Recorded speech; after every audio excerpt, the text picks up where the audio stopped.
These are the Chat City interviews from 103.2 Preston FM. I'm pleased to welcome my guest into the studio, who is Pagpa from Preston Buddhist Centre. Lovely to meet again. Hi Hughie, it's really lovely to be back. Thank you. And I mean, Buddhism places very much, doesn't it, an emphasis on kind of personal spiritual development and spiritual growth. How has Preston become associated with a Buddhist centre? How long has the Buddhist centre been here in Preston? Yeah, it's an interesting story actually. It began with a bunch of hippies. A bunch of hippies? In India, yes. who went over there and they discovered Buddhism in Nepal. And so they made a connection with a spiritual teacher who then opened a centre in London. And then they were looking for a place to start a big place, like a big house, to buy and take over and make into a Buddhist centre. And they discovered a place in the Lake District, Conishead Priory in Ulverston.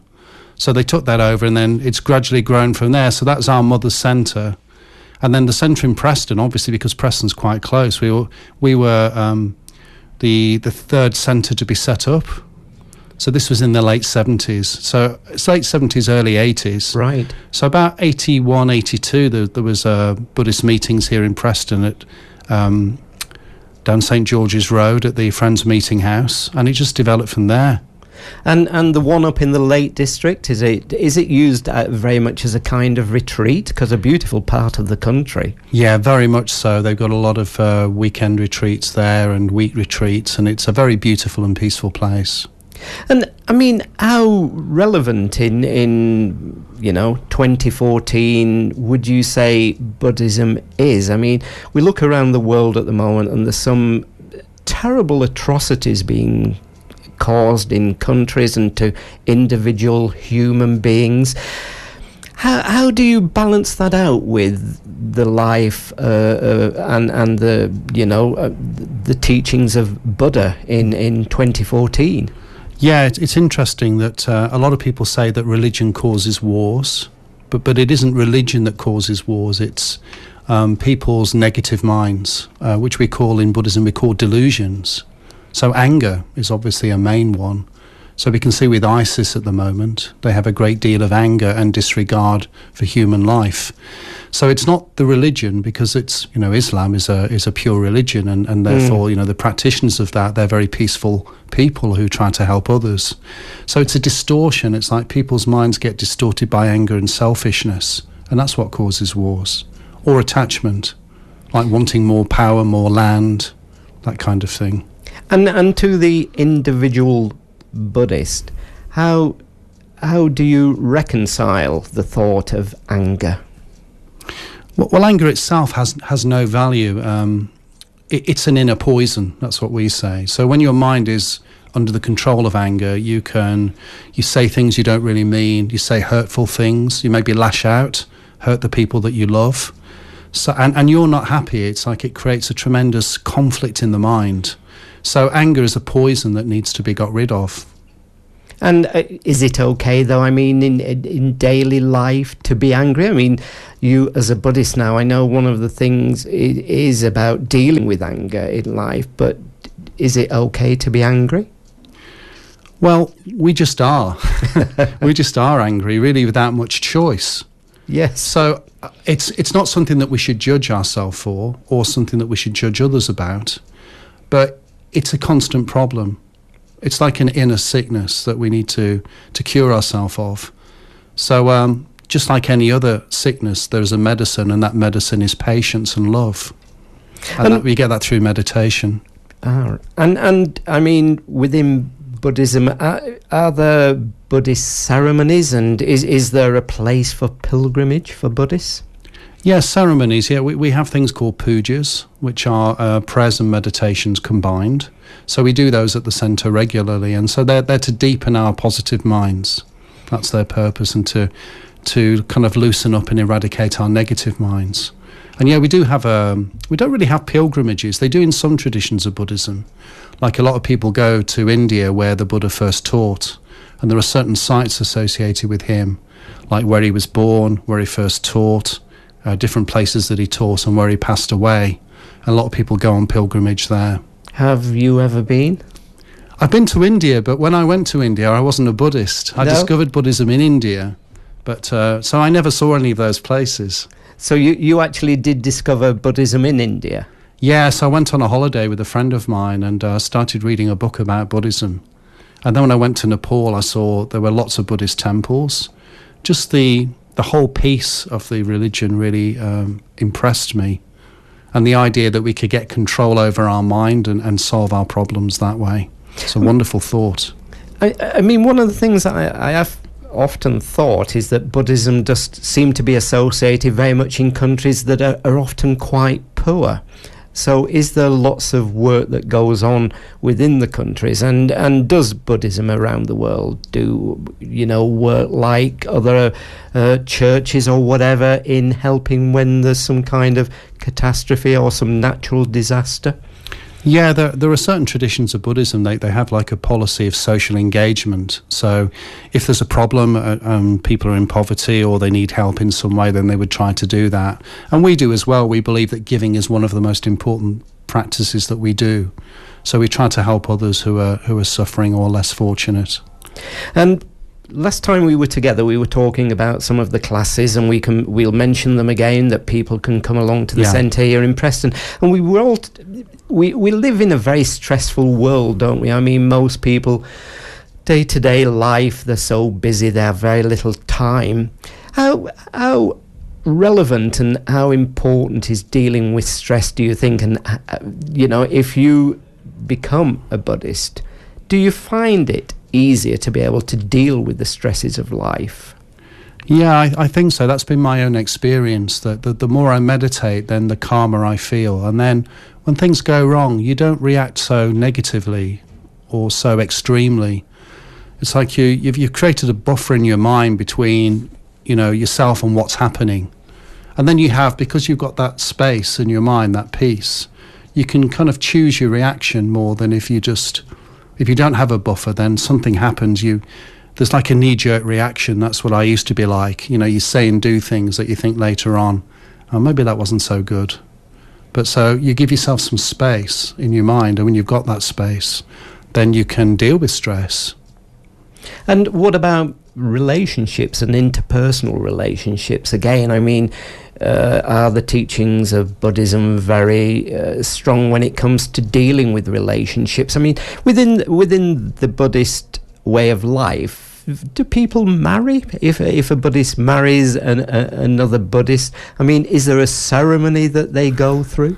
Different traditions of Buddhism, they have different traditions when it comes to marriage. In our own tradition, we don't have a marriage ceremony, but there are some traditions that do.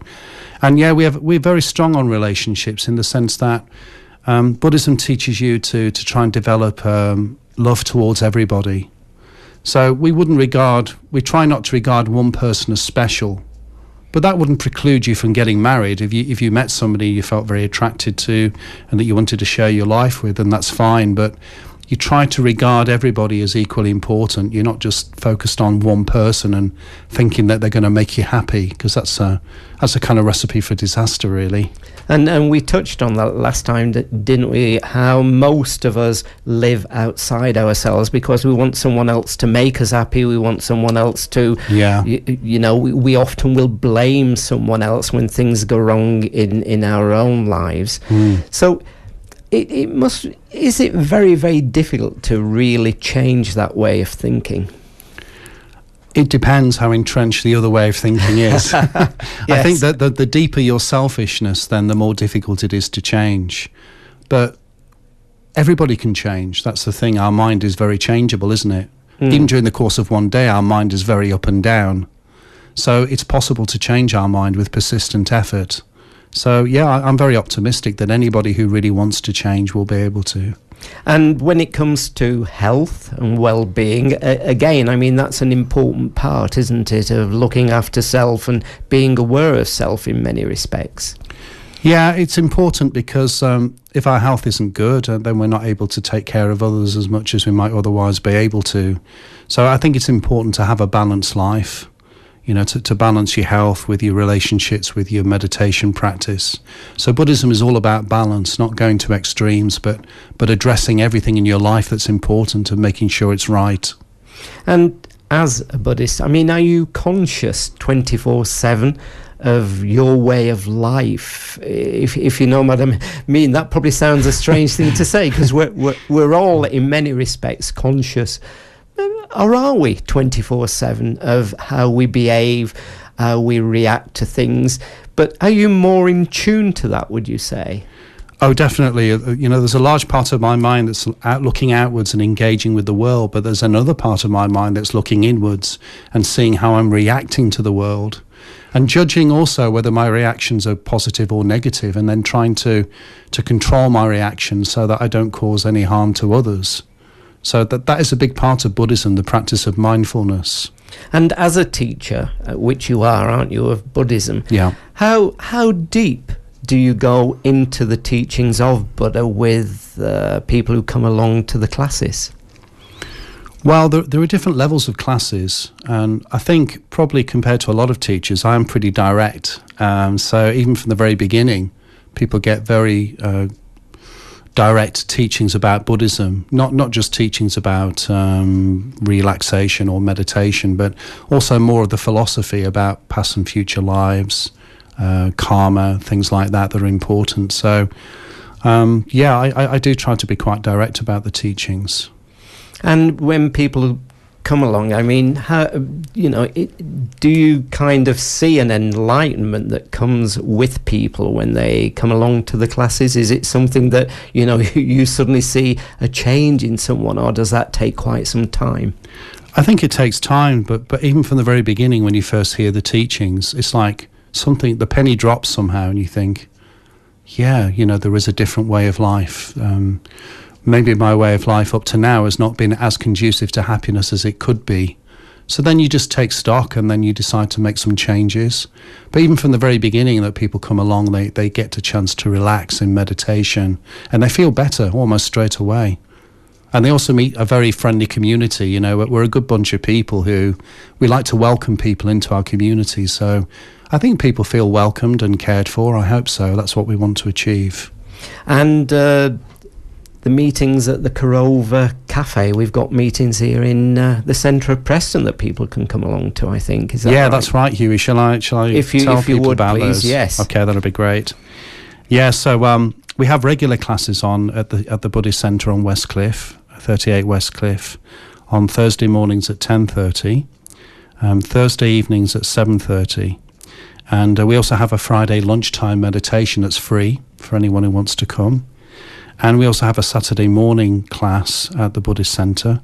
And then we have this Monday lunchtime meditation at Corova Arts Cafe opposite Primark. So that's Monday lunchtimes at 12:30. And we've also got some up-and-coming day courses as well. We have one day course a month. So the ones that are coming up on the 30th of November, we've got Making Peace with the Past. And then on the 14th of December, we've got Meditations for Relaxation. So people want to know about that, they can go to our website. So just Google Meditate Preston, or they can call us on 01772 884 919. Brilliant. And it is something that fascinates me, because I do wonder, about feelings and how we relate feelings to the mind. Yeah. I mean, how do we relate our feelings to the mind? How does that work? Well, feelings the mind is all about feelings. It's one of the main parts of the mind is feeling. So we can notice that certain objects or certain situations give rise to certain feelings. And some of those feelings are quite positive, but they may not be helpful feelings. I mean, the most helpful feelings are being able to discriminate between a feeling that's unpeaceful and a feeling that's peaceful. So sometimes you can feel like really on edge, and other times you feel extremely calm. So you need to be able to tell the difference between the two, and to know whether the things that you're encountering are influencing your mind in a positive way or a negative way. So this is stuff that can be learnt gradually in meditation classes. And I mean, when it also comes, can a person overcome the obsession that sometimes we have with old age and death? Are we able to cope with that? Do you know, Buddhism is about fully accepting that situation. So the very first teaching that the Buddha gave, his very first words were, "You should know suffering." So sometimes people think that Buddhists are a bit depressing because we talk about suffering as being like a symptom of our life that's ruled by delusions.